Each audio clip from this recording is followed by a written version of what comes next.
vamos a conversar con él. Andaba perdido, no andaba de parranda, andaba perdido nada más. Pero al fin hoy contestó. ¿Cómo le va, mi querido doctor? Buenas tardes, bienvenido. Ver cómo se ríe, picarón. Buenas tardes, bienvenido. Ah, usted se pone Buenas tardes, doña Wendy. Un placer estar con todos los amigos de I99. niña Wendy. Vamos a arrancar, Doctor, Luisa o ¿cómo está? Eduardo, como Qué quieras. gusto saludarlo, doctor.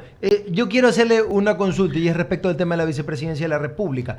Ok, cuéntenos un poquito justamente cómo ve el tema. Ok, porque la verdad es que no lo hemos podido hablar, estamos hablando reciente, estábamos hablando al inicio de los problemas justamente que se venían dando dentro de la Asamblea, los pactos políticos, etcétera, etcétera, etcétera.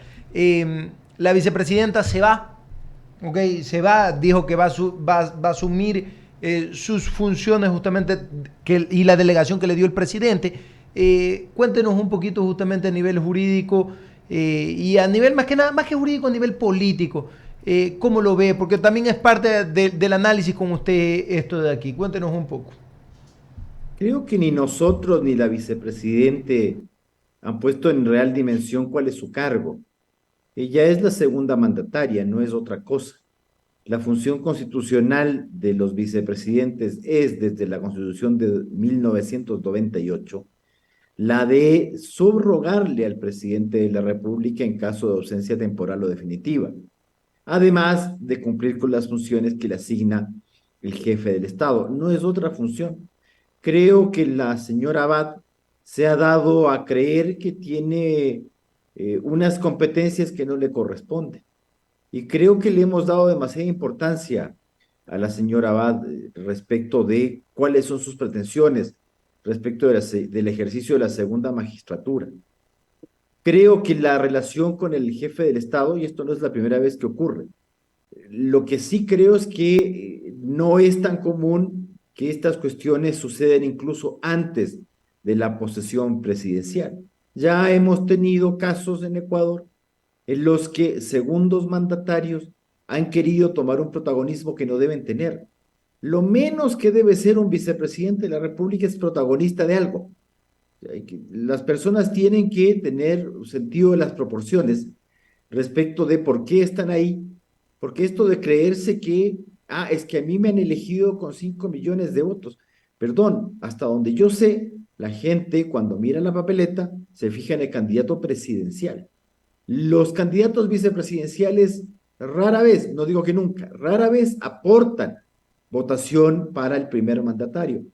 Generalmente lo que ocurrió es lo contrario, ¿no? Que han habido candidaturas vicepresidenciales que han hecho disminuir a las presidenciales. Pero hay que tomar en cuenta que la gente vota para presidente y que los vicepresidentes deben mantener ese nivel. Creo que la señora no se lo ha dado, lamentablemente. Creo que la señora ha creído que ella es algo así como una segunda titular de la función ejecutiva, no un reemplazo. Por eso es que incluso ha enviado, creo que correos al jefe del Estado indicándole que ella debía participar en el nombramiento de ministros. Increíble, increíble. O sea, yo cuando me he enterado de esto me he quedado de una pieza, es decir, creo que es mucho premio además de enviarla a Tel Aviv a una función tan importante. Creo que le ha dado demasiado protagonismo el presidente Novoa a la señora Abad. A mí no me ha gustado esto de que la señora Abad pretenda o crea que ella tiene que tener incidencia en el nombramiento de funcionarios. Vea, el presidente de la República es, según el artículo 141 de nuestra Constitución, jefe de Estado, jefe de gobierno y responsable de la administración pública. Él.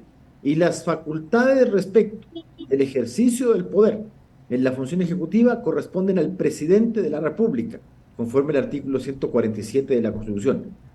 El vicepresidente solo tiene una función de reemplazo, conforme el artículo 150 de la Constitución. No otra cosa, no otra cosa. La señora tenía que haberse quedado ahí tranquila. Si hay dudas respecto de algunos fondos de campaña o cosas por el estilo, eso se arregla porque se tiene que arreglar. Los trapitos sucios se arreglan en casa, se suele decir.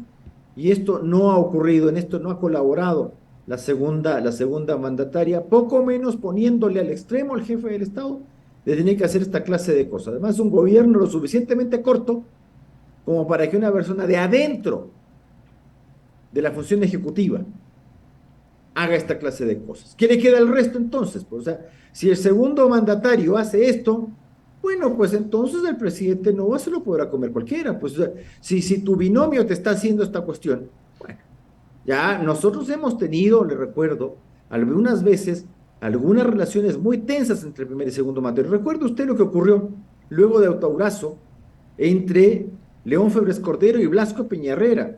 Pero estamos hablando de Blasco Peñarrera Padilla, pues, no de un X fulano que pretendía otra cosa. Y que incluso en algún momento León Febres Cordero le trató con mucha injusticia. Perfecto. Doctor, rápido en honor al tiempo porque tengo que pasarle a Luisa justamente.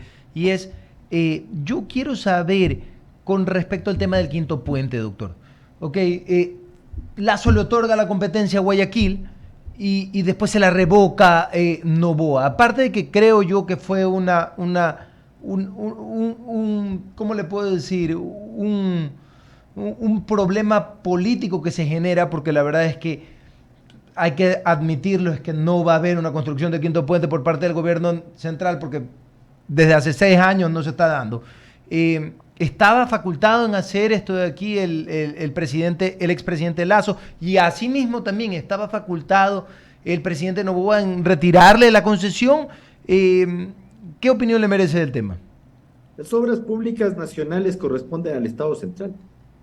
No es plausible que un jefe del Estado, como hizo el señor Lazo, pretenda desprenderse de una obligación que corresponde a la administración pública central y que no puede ser transferido a un municipio. Porque también, ¿cuáles son las posibilidades que tiene el municipio de Guayaquil de tener el presupuesto para hacer esto? ¿Ya? ¿Y cuáles son las posibilidades que tiene realmente el municipio de Guayaquil para hacer una obra pública nacional? Porque a veces aquí la gente se confunda, pues, o sea, que el quinto puente esté en Guayaquil o que vaya a ser Guayaquil no quiere decir que es una obra municipal. Esa es obligación del gobierno central. Ahora, las cosas se pueden conversar y naturalmente se puede llegar a una coordinación entre el gobierno central, la prefectura y el municipio de Guayaquil para colaborar y poder hacer el tan necesario quinto puente. Pero eso de lo que hizo señora Silva, te la lanzo nomás para que no se haga. Bueno, yo creo que esta es la oportunidad para que esos 3 niveles de gobierno coordinen, el estatal, el provincial y el municipal. Inquietud. Gracias. Wendy, ¿puedo hacer uso de la palabra brevemente ya? Porque Sí, sí. en honor al tiempo me dicen que me Sí, queda te tan estoy solo dando el 2 paso, mi querida minutos. Luisa. Te estoy dando el paso. Gracias mi querida Wendy. Doctor, sí, con respecto al tema de la vicepresidenta y en virtud de lo que la historia del Ecuador recoge, de las diferencias que han existido, usted lo citaba muy bien, el caso del ingeniero León Febres Cordero y el doctor Blasco Peñarrera. Yo recuerdo lo que pasó en su momento también entre Lucio Gutiérrez y el doctor Palacio, es otro de los hechos que se me vienen a la memoria. Ahora con esta reestructuración y aprovechando de este triste episodio, ¿no cree que convendría más bien entonces eliminar la figura de la vicepresidencia y terminar de una vez con esto? Yo creo que no es solamente un tema por el tema coyuntural de la vicepresidenta actual, que debemos revisar instituciones constitucionales, tenemos que revisar algo más. Es cierto, vea, Ecuador no siempre tuvo vicepresidente, por si acaso, es decir, de nuestras constituciones, 6 no tuvieron vicepresidente de la República, es decir, no se cayó el país por no tener vicepresidente de la República, otras tenían vicepresidente de la República, como la del 46, en el cual el vicepresidente presidía el Senado, como la del 67 que presidía la Junta de Planificación, o la del 78 que presidía el CONADE, y a partir del 98 que simplemente ejerce las facultades que le otorga el presidente de la República. O sea que podría ser una figura que se puede eliminar tranquilamente, no se va a caer el Ecuador. Vea, hay países que son constitucionalmente muy importantes, México y Chile, que no tienen vicepresidente. Ahí usted tiene. Hay otros, en cambio, en Centroamérica o en el Perú, que tienen 2 vicepresidentes. Bueno, estas son cuestiones de sistema, pero no es necesario en un régimen presidencial tener vicepresidente de la República, y creo que en Ecuador nos está dando más dificultades que soluciones la figura del vicepresidente de la República. Además de que nos vamos a ahorrar problemas, dolores de cabeza y dinero. Sí, y por ejemplo en otros países, en Chile, por ejemplo, le pongo el caso chileno nomás, quien hace las veces de vicepresidente, aunque no tiene ese título y coloquialmente se le denomina vicepresidente cuando le reemplaza al jefe de Estado, es el ministro del Interior, lo que aquí es el ministro del Gobierno. Entonces, el ministro del Interior, cuando el presidente de Chile está ausente, él asume la presidencia en calidad de vicepresidente, eso es decir, aunque el cargo no exista. Vea que no es una cosa dificultosa. En otros países, Venezuela, por ejemplo, hay un vicepresidente, pero el vicepresidente es designado por el presidente de la República luego de su elección. Acá, en cambio, el vicepresidente se ha visto más como una figura electoral. Entonces, elegimos vicepresidentes no porque tengan la capacidad para ejercer el poder presidencial. En el caso de la señora Abad, a mí me ha sorprendido, porque uno dice, a ver, pero ¿será capaz de llevar los temas de la paz entre Israel y Hamás en Tel Aviv? ¿Podrá hacerlo? Pero es que quien dirige las relaciones internacionales es el presidente de la República. Entonces uno dice, si es que la Constitución, su artículo 147, dice que el presidente de la República dirige relaciones internacionales, ¿cómo es posible que su vicepresidente se declare incompetente para algo que el día de mañana, si es que tiene que reemplazarla, tendrá que hacer? Entonces, ¿qué nos va a decir la señora Abad? Entonces, cuando yo le reemplace al presidente Noboa, yo no voy a ejercer las facultades 12, 13 y 15 porque yo no siento que yo estoy facultada para esto, no me siento competente. Entonces, ciertamente es un problema. Entonces, se acuerda que antiguamente se hablaba del equilibrio regional. Entonces, si el candidato presidencial era serrano, el vicepresidencial debía ser costeño y viceversa. Como el Ecuador ha madurado en esto, afortunadamente, y gracias al Barcelona, ocurre que ya no tenemos esos problemas de regionalismo exacerbado que teníamos antes. Así Entonces, es. ya no hablamos de equilibrio regional. Entonces, ahora hablamos de equilibrio de género. Entonces, cada vez le vamos poniendo más acotaciones a la elección, al señalamiento de quién es un vicepresidente de la República. Para eso deje nomás, no me sirve. Y peor en un país que no tiene partidos políticos, donde es tan complicado pues, hacer esto. La señora Abad se cree alguien cuando quedó penúltima pues, para la alcaldía de Cuenca. Ese fue el lugar que ella sacó en las recientes elecciones seccionales pues, de este mismo año. Fue candidata a la alcaldía de Cuenca, penúltima. Ahí está. Esa es tu votación. Pero a veces la gente pierde el sentido de las proporciones. Así, yo creo que o vamos a un sistema en el que el presidente de la República, luego de su elección, designa a su vicepresidente con la calificación de la Asamblea o del Senado, si usted quiere tener un sistema bicameral. Pero el sistema como está, hay que corregirlo porque nos está trayendo muchos problemas desde hace mucho tiempo. Cuando la norma no sirve, cámbiela nomás, porque luego tenemos esta clase de problemas, entre otras tantas cosas que habría que modificar de la Constitución ecuatoriana. Pero en serio, pues no seguir con estas ideas locas de llamar a consultas populares para preguntar lo mismo y darnos vueltas en redondo, ¿no? Gracias, el tiempo del programa ha concluido, mi estimado doctor, y gracias por atender mi inquietud. Compañeros. Un honor y un placer. Pero eso no implica que lo vamos a seguir invitando, mi querido doctor, y no gracias al Barcelona. Por si acaso. Oiga, a propósito, hace escasos minutos el presidente de la República, mediante un decreto, elimina lo que es la empresa coordinadora de empresas públicas, por fin.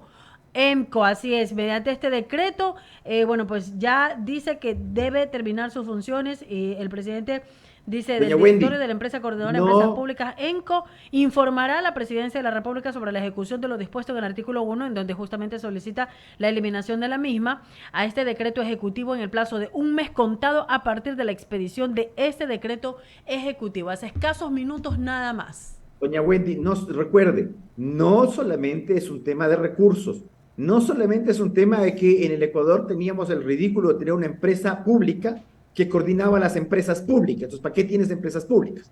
No se entiende.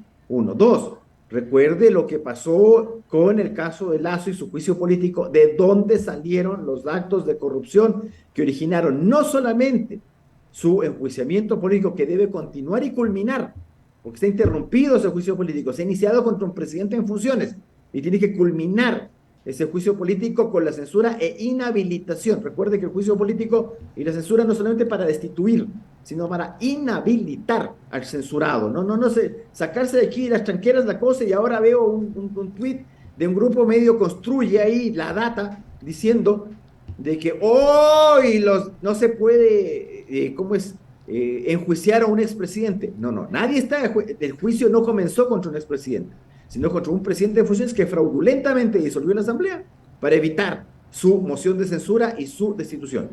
Y recuerde que sobre eso ahora hay causa penal. ¿De dónde salieron? Y justamente le recuerdo que la causa penal es iniciada contra el señor Danilo Carrera, entre otros, por el decreto ejecutivo del señor Lazo, que aumentó los poderes de la empresa coordinadora aquella. Y no habrá quien falte, quien quiera investigar todo lo que hizo justamente la EMCO. Así que vamos a ver qué pasa más adelante. Gracias, mi querido doctor. Siempre es un gusto conversar con usted. Que tenga buena noche. Siempre un placer. 18:58, Luisa, Eduardo, nos vamos. Nos despedimos. Será hasta el día de mañana, a partir de las 6 de la mañana, diálogo. Diálogo Segunda División 14.